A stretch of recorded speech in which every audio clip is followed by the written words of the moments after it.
From the Oregon State University Extension Service, this is Pollination, a podcast that tells the stories of researchers, land managers, and people like you who are making bold strides to improve the health of pollinators.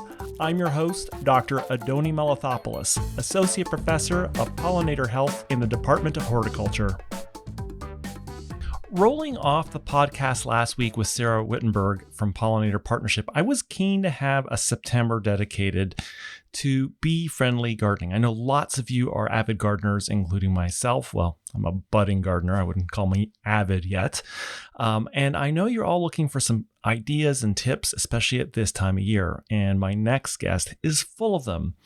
I met Lynn Kunstman at the Master Gardener statewide conference where she was giving a talk sort of paralleling Doug Tallamy's philosophy about bringing biodiversity into your land, into urban landscapes, into gardens. She has oodles of credentials. She's been a master gardener since 2012, master food preserver since 2023.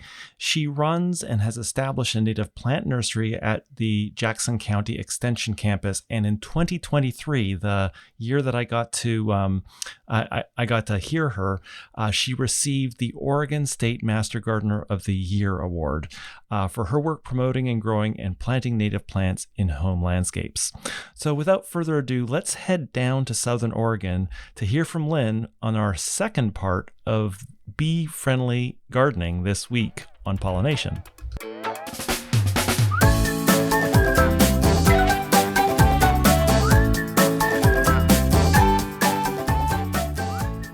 Hi, Lynn. Welcome to Pollination. Oh, thanks for having me. You know, you and I connected. It was really wonderful at the Master Gardener Conference, which was in Corvallis. And it was really wonderful. And one thing that we've had a little bit of correspondence, but just last week, I got an envelope from you that had 3 Phacelia species. Phacelia, being in the borage family, this really great scorpion weed, scorpion weeds, and you carefully sent them to me, and I'm really excited to get them into pots and get them started this year. And one thing that I think we really connected on, you have done a lot in Southern Oregon around native plant gardening and creating, in a part of the world with a really wonderful flora, bringing that into garden spaces. So I wanted to talk to you today about how to do this. And I guess the second thing is, you told me at the conference, in my region, I talk extensively to people about Doug Tallamy's approach to, bringing biodiversity into your property. So maybe just tell us a little bit about that whole approach. How did you get started, and what are some of the, key things when you run into a Southern Oregon gardener at a Master Gardener event you want to convey to them?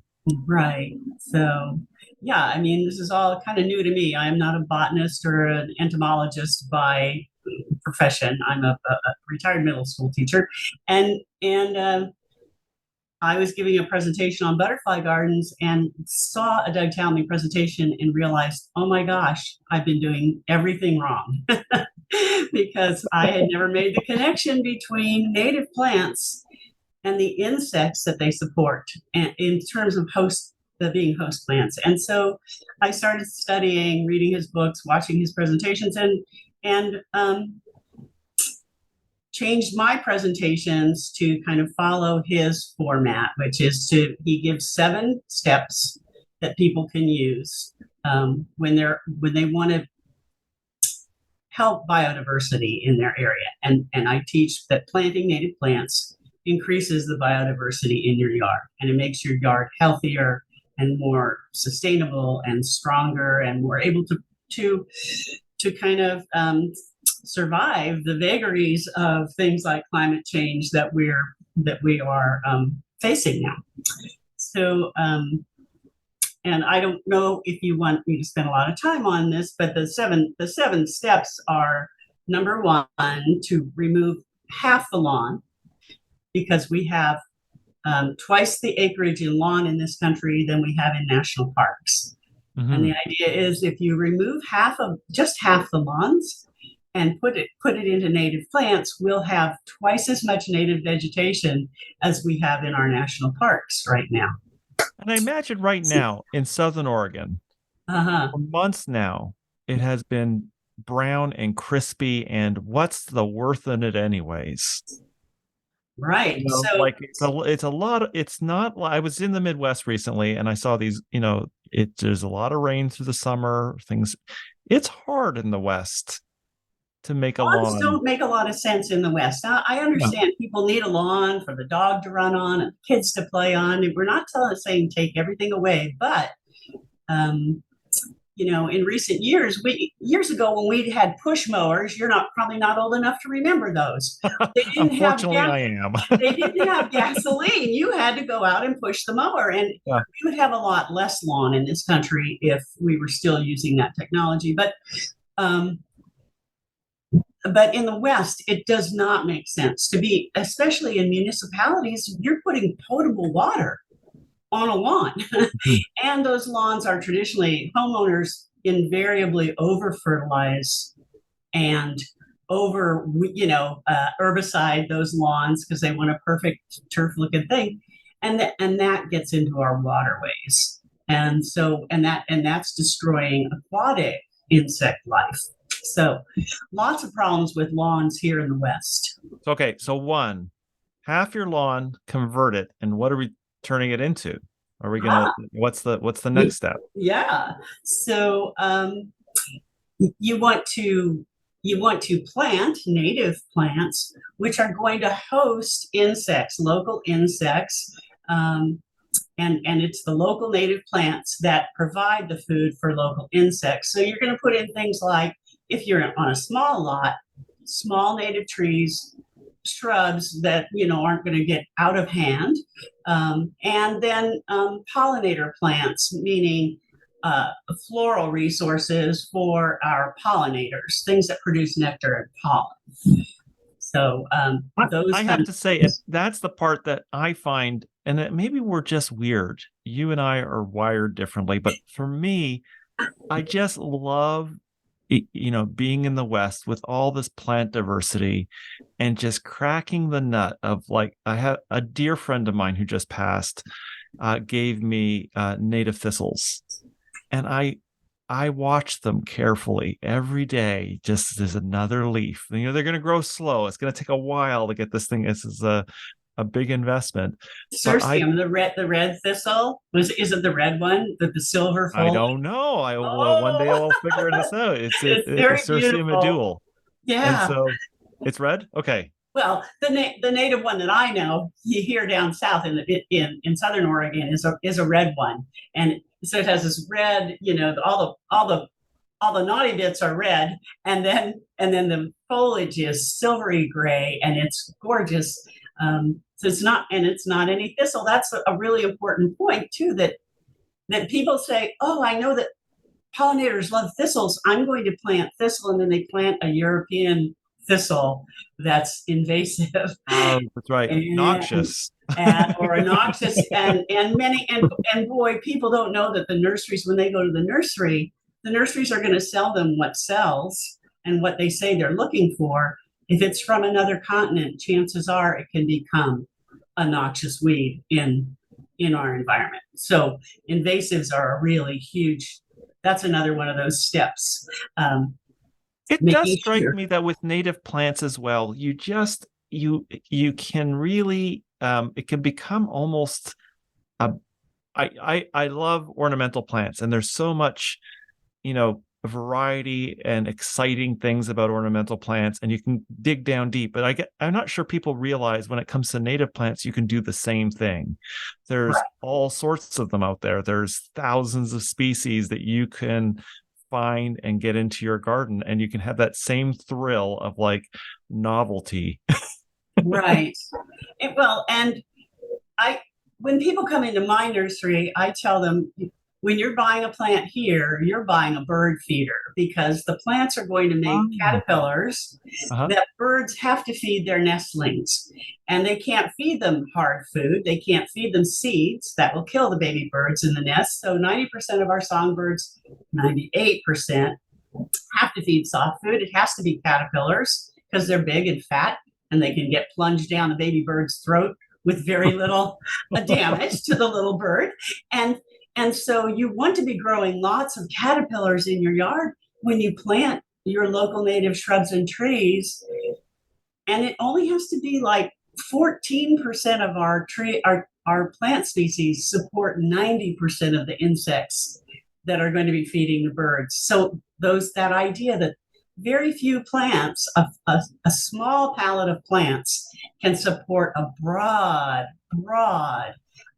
ecosystem full of insects and bird food in your yard. I have 39 species of bird that visit my quarter-acre lot That in right. Medford, in a suburb. Yeah. Goodness. So,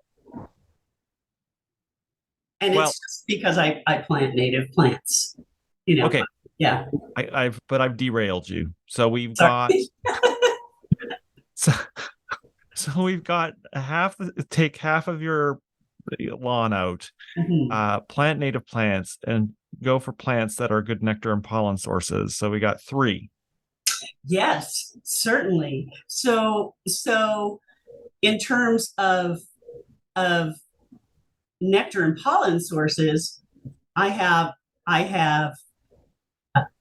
goldenrods, the native Western goldenrods, native Western helianthus, which is sunflower, so solidago helianthus, and Symphotrichum. Those is a long word for aster, right? Our Western asters now are not aster anymore; they're Symphotrichum.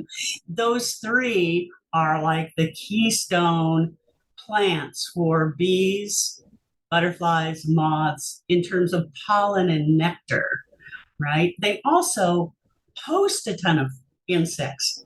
The females can lay their eggs in those, and so they'll make bird food, and they also provide the pollen and nectar. So those 3, if you're looking for flowering plants.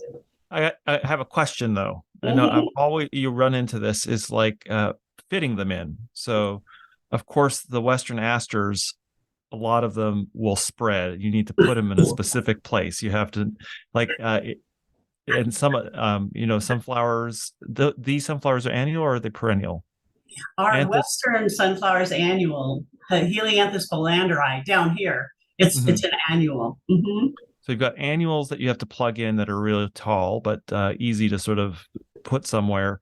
And I guess with goldenrods, they can spread out. And They can. so, They what's your trick with those 3 plants, and where do you Well, put them? what I tell people is if you don't want this running around, because some people go, well, they're really invasive. Those native plants are really invasive, and I have to say, well, wait, that's not what an invasive is. An invasive is a thing that comes from another continent and gets loose in our ecosystems and castrates our ecosystems, Mhm. right? Is but certainly our natives can be thuggish in the garden. I call them garden thugs.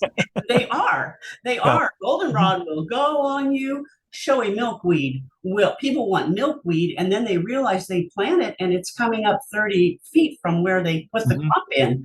Uh, they are garden thugs, and so I tell people if you don't want this to run, then you need to put some kind of a barrier, Mhm. to keep it from running out of the bed. If you have to be a person who has a very contained, you know, garden bed type system, then you better make sure that they can't scoot away from you, because they will. They like to, and then pull them out where you don't want them. I mean, That's the thing. They yeah. are really kind of, I remember talking with Al Shea, our landscape, Al, Hmm. and Al's like, you go, take the aster, mow it, Yeah. and then let it come up. You get a nice size. There are ways to manage, and clearly not all native plants are Right. so thuggish. Some are Right. really need attention and care, and they grow slowly. But knowing how to, I guess, learning how to garden with them I have, a goldenrod, uh, aster, uh, fireweed patch, Uh-huh. and they do get out, but they're constrained. They're in an area. They're big and tall. It's an area that I want Right. to be big, but right now they're just, it's really filled in. Was low effort. It really didn't take much effort to grow it. That's right. I mean, one thing about growing natives, they're out there. People go, well, how do I take care of it? How do I, how much do I need to water? I'm going, well, once it's established, you don't need to water it. And you don't have, nobody's taking care of it out there, on the hillside, Hmm. that it'll do just fine. And if it's really triple digits, like we get in the Rogue Valley now, you might want to give it some summer watering, but certainly not more than once a week. And and you can also keep them kind of tame. What you were saying about cutting is I've heard recommendations that you give it a little haircut in late May, early June, That's right. Yeah. and then it will make more blooms because it'll send out side shoots, and you'll get a better bloom, in June, July, August. Or even into October with the goldenrods and the asters, and it keeps it down at kind of a comfortable height for people. So that's another tactic for I do that with shrubs. People go, well, the shrubs get too big. They get to, and I say, you know what? You need to mimic fire because we have fire in our environments here. You need to go in and coppice those at the base, these kind of caning shrubs. You go in Uh-huh. and you cut them down. And when I cut down my red twig dogwood, it grows 6 to 8 feet the following season. And I Hmm. cut it right off at the ground. My hazelnuts, the same thing. Hmm. All those things are used to being taken down intermittently to the ground, and they regenerate from the roots. And that helps people kind of keep them in bounds in a garden setting. Well, So, you talked a little bit about the end of the season, and it's really great. My Hall's aster outside is, going strong. It's covered with male metallic sweat bees every year. This time of year, that I don't know what happens. They mate. There's a big flush of males. They're everywhere. There's mhm. thousands of them. But what about in the early spring? Down in Southern Oregon, what are some of your kind of go-to plants that for somebody who's trying to get started that Sure. are relatively easy to uh, Right. So you want blooms from as early in the season until as late in the season as you can get. And so our early bloomers are, you'd be surprised, early bloomers are the trees. When they're leafing out, they're also flowering. So willow, huge keystone plant in Oregon. On the west coast, it's our premier keystone plant, both for bees and for insect, bird food. Um, so willows, manzanitas, early spring bloomers, right? They're buzz pollinated by bumblebees, so really important for the early flying native bees that are coming out early in the season. mhm. Oregon grape is another one. Trying to think of others. Maples, oaks, the big trees. Anything that's coming out or leafing out in terms of big trees is going to be providing lots of resources and the bees are in the trees, as we know, right? Uh, we all remember the Wilsonville incident in the Mhm. Target parking lot where the linden trees were sprayed and Mhm. they were full of bees, and that's what caused that huge die off. So, And yeah. so I guess with a lot of these shrub, the great thing is that they do come in a variety of, and not every, like I love willow. I Mhm. agree with you. Willow is such an important plant for bees and butterflies and moths.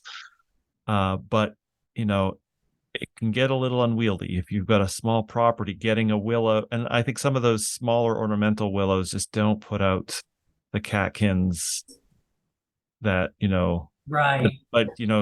managing a willow on a small property can be a trick, but some of these other shrubs you can get, well, a lot of the manzanitas come in, anything from bush side, kind of Right. big bush to small bush, To ground cover. ground cover. So Yeah. the manzanitas are a great choice for a more contained and more formal look in your yard. Coffee berries also now have some cultivars that are lower growing. Um, Coffee berry? What's that? Coffee berry, yeah, frangula. It used to be uh, Rhamnus. But coffee berry is a great bee plant and host plant, and it's evergreen. Has small, inconspicuous flowers, but you get within 15 feet of it when it's blooming, you can hear the buzz of the pollinators that are in there utilizing that resource. So it's really kind of an exciting plant to be around when it's in bloom.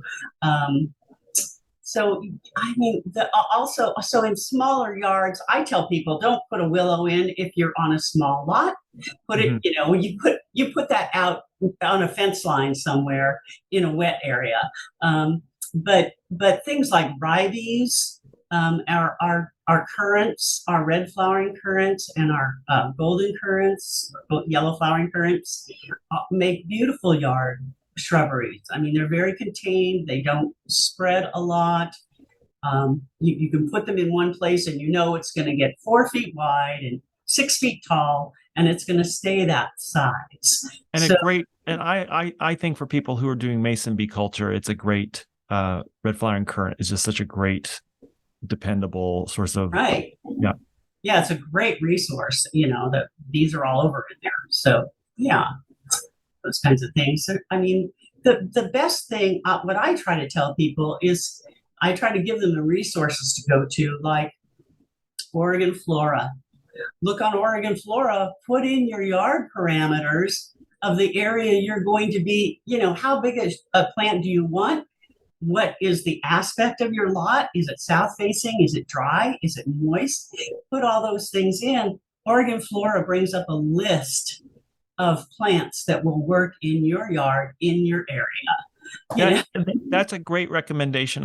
For those of you who don't know, you can go to oregonflora.com, I think it is. Yeah, it's oregonflora.org. .org, and there's a Mm-hmm. gardening tool, and you can go in and you can say, I want an early bloom. They've got some pre-made uh palette. So they've got like a pollinator garden and a meadowscape garden, but you can also Right. just go in and it's like, I need something here. It's a little shady. I need it to, I want it to bloom at this time of year, and it'll give you a list. It's really amazing. Like if Yeah, you haven't used you can it. even designate flower color, try to get that Mhm. fine tuned. But I mean, you might not be able to find anything specifically for that color, but it does you bring up a list of things that will work in that setting for you, and it's a wonderful thing. And Uh, each of the plant pages, I know the other last thing I was going to say is when you select a plant, they really nicely put together a page that gives you it's really an amazing resource. it is, and people just don't know about it. So I'm always giving that link out. I have like three go-to links that I use for my research, and Calscape, because I'm in Southern Oregon, and we are the California floristic, bioregion.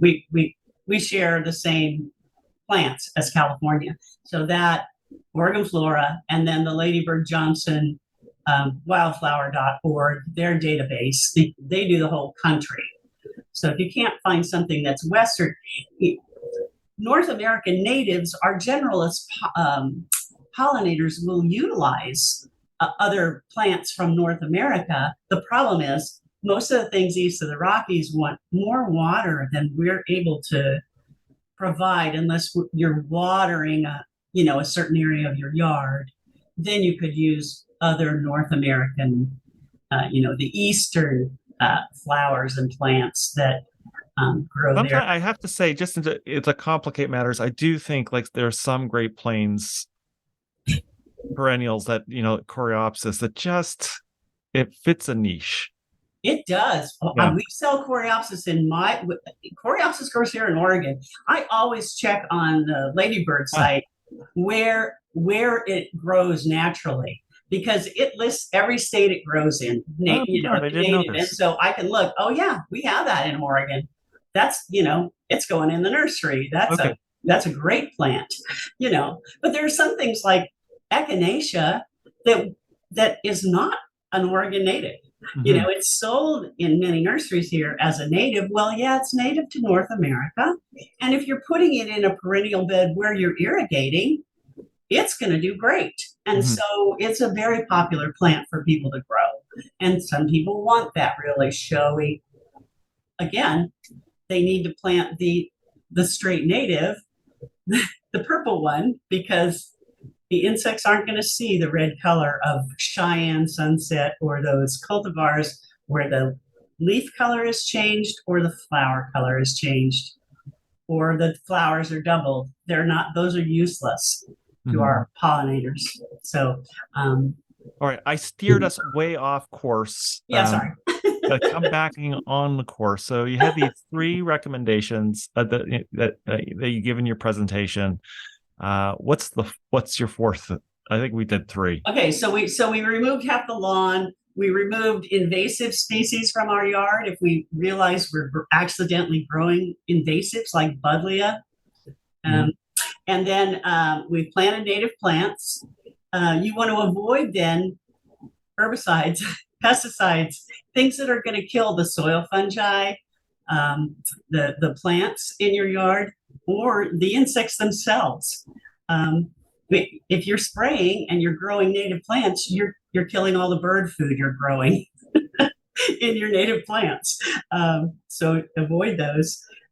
Building a pollinator garden, we've kind of talked about that. That's planting the floral resources for bees, right? So our Mhm. little native bees. And we have a lot of specialist bees who need very special native plants. There's a list of 7 of them. If you grow those 7 plants, you can have 40 specialist bees in your yard, and then all the generalists come to those as well. Oh, So do tell. Which are your plants? so the plants are the 3 we mentioned before: the asters, the goldenrod, and the willow, Yeah. but also vaccinium, which is huckleberry, right? It's um, euthymia, which are golden tops, lysimachia, which I am not familiar with, latifolia, it's called starflower, and I am not familiar with that plant. I think it grows more on the coast. And then the helianthus, which is the sunflower. So there's a lot of crossover in those keystone species that are host plants as well as nectar plants. So, Mhm. um, and then a really important part that's number 5. Number 6 is to leave the stems and leaves in your yard. People want to clean up in the fall. We've always been taught that you need to clean your yard in the fall, but a lot of our native bees nest in the stems of the plants that you've been planting, and if you take those down, you're killing next year's baby bees that are going to emerge in the spring.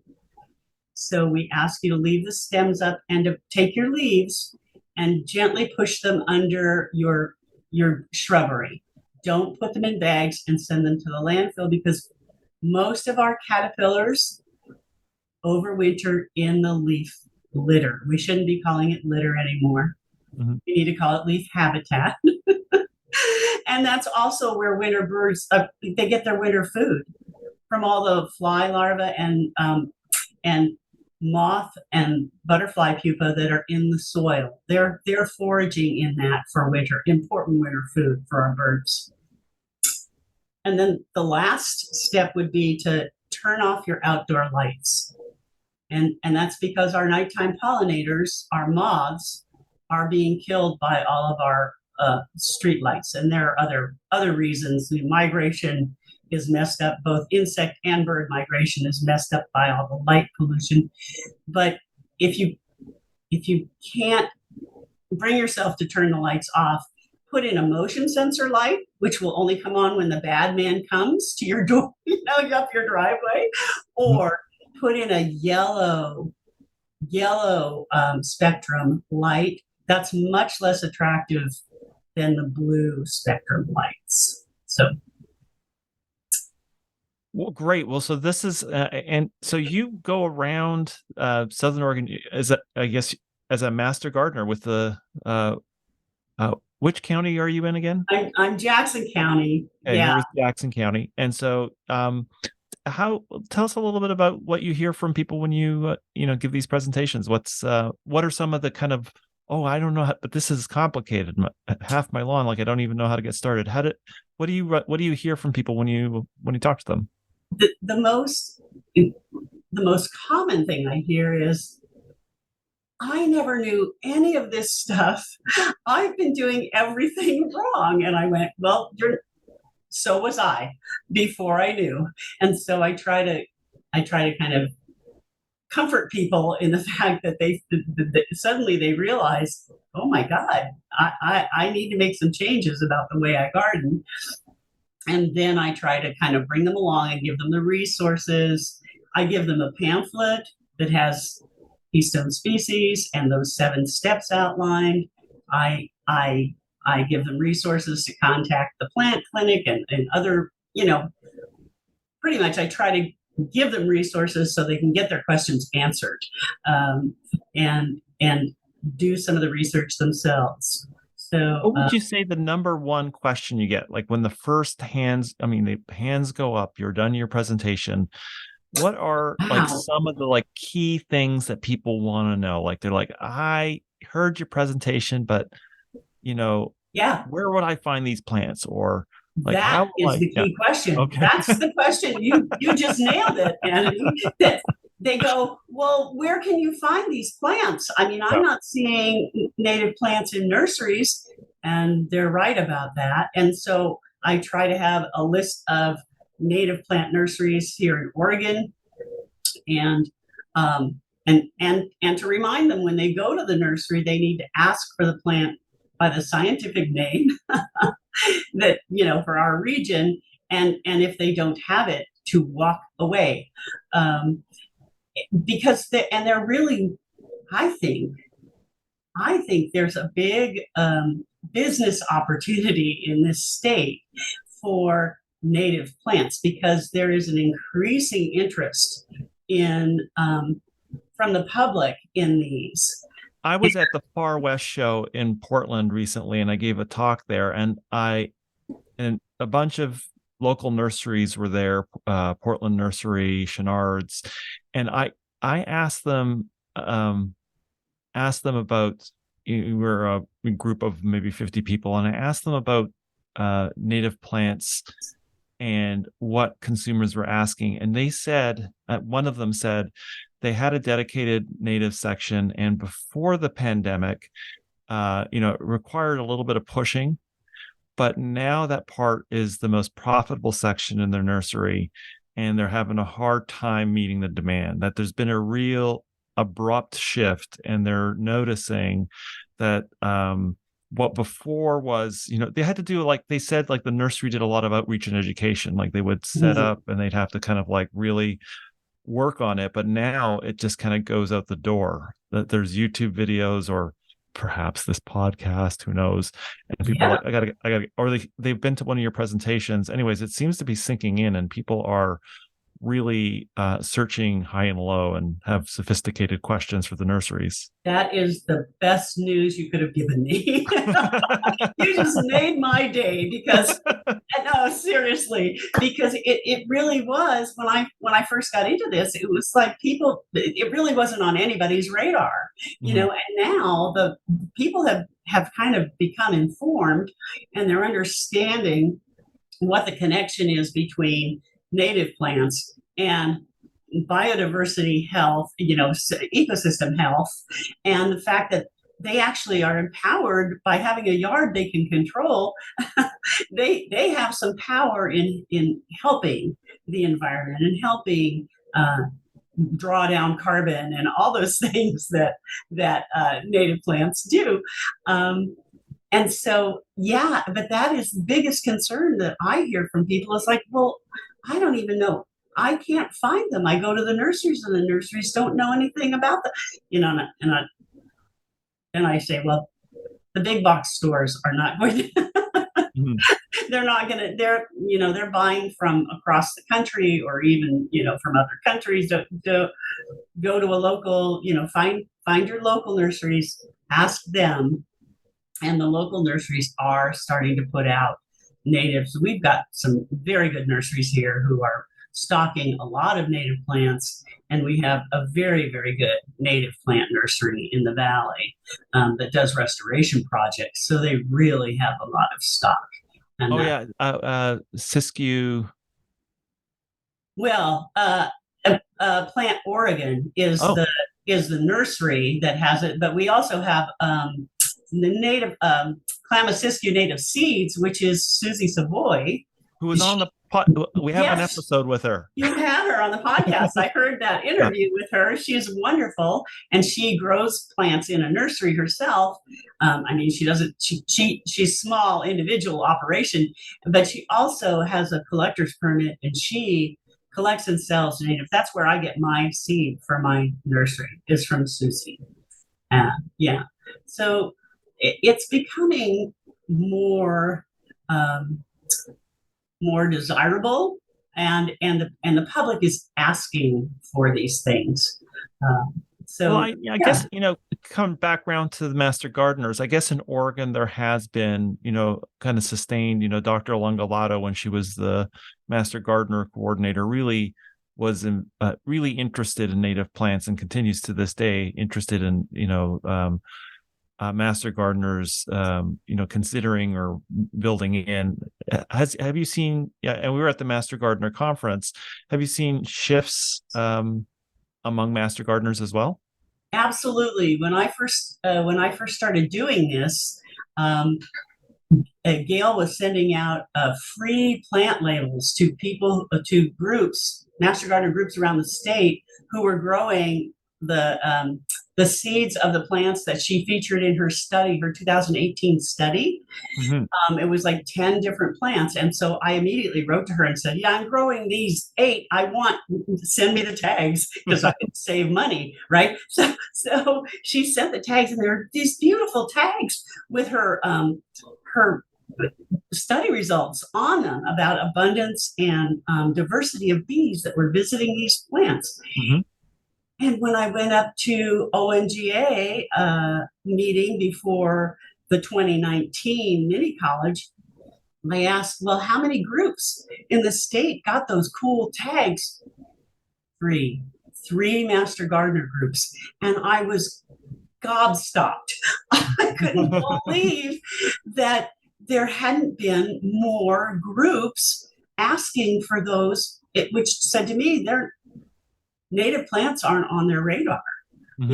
And then I gave a presentation at it was the 2022, this last year and the year before. I gave the native plant thing. Now there are a lot more groups around the state who are doing native plants. As master gardeners, we've been real guilty of planting all that eye candy from across the sea, those beautiful things ginkgo trees that we love. They're beautiful, and there's zero good in terms of providing food for birds. Insects don't use them. Our insects, nothing. We have them at OSU. I did want to say that the one thing I remember reading, because they were kind of like this lost link. Oh yeah. Conifers. I remember every botany book that you have to describe the reason you don't plant female plants, right, is the description of the fruit is rancid dog vomit, and it actually is accurate. Like when you go to OSU on 35th and you walk down in about a month, it's rancid dog vomit for about a month. Because they put the girls in there. Yeah, really bad. Really bad. There's several reasons not to plant them. They are really gorgeous trees, but they are not providing bird food, and our birds are suffering. So yeah. Well, let's take a quick break. We're going to come back. We have a segment that I didn't tell you about that you're going to delight in. I know this segment. If it's okay, all right. So let's take a quick break. We'll be back in a second.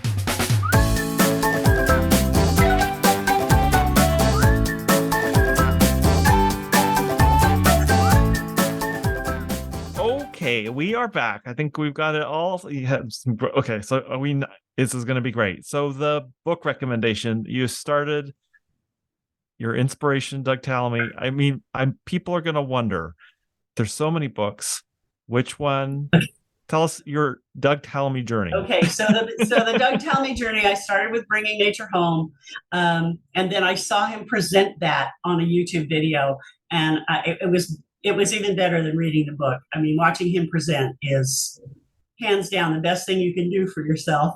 And then I read Nature's Best Hope, which was his second book, and that's the one that outlines those 7 steps that I talked about for actually on the ground doing the things you need to do in your yard to promote biodiversity. And then he has one called The Nature of Oaks, which is this delightful book where he goes through a year, and each month he describes something that's going on with the oak tree. And it is just incredible. The things that are happening, all the way down to the little ants that make a home in an abandoned acorn that the weevil has crawled out of. And they live in that for 3 years. I mean, the book is stunning. So any of his books are great, but I would start probably with people with Nature's Best Hope if they really want to get on the ground and go, into their gardens and do some stuff. So amazing. yeah. Well, that is. Thanks so much. We'll have those linked in the show notes. And I guess the next question is: do you have a go-to tool? Well, like I said, the internet, those 3 sites that I mentioned earlier for my research, and then I go to YouTube all the time, and I'm watching Dr. Tallamy present because he's just a wealth of information, and then anything else I can learn about native plants, or I listen to a blog from back east called Native Plants, Healthy Planet, and I'm just kind of dialed in all the time, trying to teach myself more and more and more. So that's my really wonderful having these resources. Just being able to kind of tap into a lot of people very easily. Like it allows because there is a little bit of a sophistication and changing things around when you need a plan. Right. It's nice to know in this period of history, you can find a lot of resources quickly. It's and go down the rabbit hole. Yeah, it's just well, I definitely go down the rabbit hole, but it is astonishing to have that information so accessible, so quickly, just instantly. It's been great. Yeah. All right, rounding it out. So, do you have a favorite pollinator species? Well, I really don't because I love them all, and I normally years ago I would have said the monarch, and then of course monarchs really aren't pollinators. They're beautiful, but I see them as a gateway insect. They're kind of the way I got into this fall, because I tagged them for Washington State University. I rear them and tag them out of my garden. But the Serratina, the reason that I answered Serratina was that I was teaching a class out at Extension, my Master Gardener class this year, and we had plants growing in our greenhouse, and there were tiny, tiny, tiny little bees that I thought were Perdita on the chamomile. I mean, they were, the size of a grain of rice. I'm not, what? Look, I ran in, I got all the students, I said, quick, come out to the greenhouse. You've got to see the tiny native bees. They come running out, and I said, see, I think they're Perdita, I think they're fairy bees. I'm not a melitologist, but there they are, aren't they? And they were all going, oh my God, those are bees? People don't know. And so no, people do see them. They're real small. And they don't recognize them as bees. I go, this is a little native bee. So I took a picture. Of course, iNaturalist comes up and says, oh no, that's Serratina. That's a stem, a stem dwelling little carpenter bee. And I was used to the big black bombers, carpenter bees that are. For those of you who are not in Southern Oregon, because the rest of the state south of Eugene, we don't get large carpenter bees. Oh, you don't? I mean, sorry, Eastern listeners. If you go to Portland, you will not see large carpenter bees. So The hilarious, I, I'm envisioning the big black shiny carpenter bee that drills the hole in your house, and people freak out. get this tiny little pith dwelling. And this is a little pith dwelling, which made perfect sense because our site out there is surrounded by Himalaya berries, and those things are drilling into those berry vines. So maybe we should rename it. It should be like the tiny carpenter bee. The petite carpenter bee. So cute. And I was so thrilled. It's like, ooh, I've seen a new bee. So, and because it was a teachable moment, the fact that I could bring my students out, show them something they'd never seen before, and then learn something myself. So they're it. That is wonderful. Well, it's been a real delight talking with you, and good luck on. I imagine you're coming into like the winter training season. Yeah. So good luck with all your presentations to all the master gardeners that you're going to encounter. Thanks for having me. It's been really a blast. And I'm looking forward to planting those Phacelia. Oh, good. Yeah. And let me know how they do. Thanks, Henry. Thank you so much for listening. Show notes with links from each episode are available at the website pollinationpodcast.oregonstate.edu. I also love hearing from you, and there's a form at the website where you can pop in and say hello and give me feedback. If you want to support the show, remember to leave a rating on iTunes, Spotify, or whatever podcast mothership you use. And finally, if you have the means and you want to help support my lab's effort to document bee biodiversity in Oregon, visit OregonBeeAtlas.org and follow down to the donate button where you can make a tax-deductible donation to the Jerry and Judith Paul Native Pollinator Endowment. Every little bit helps. See you next episode.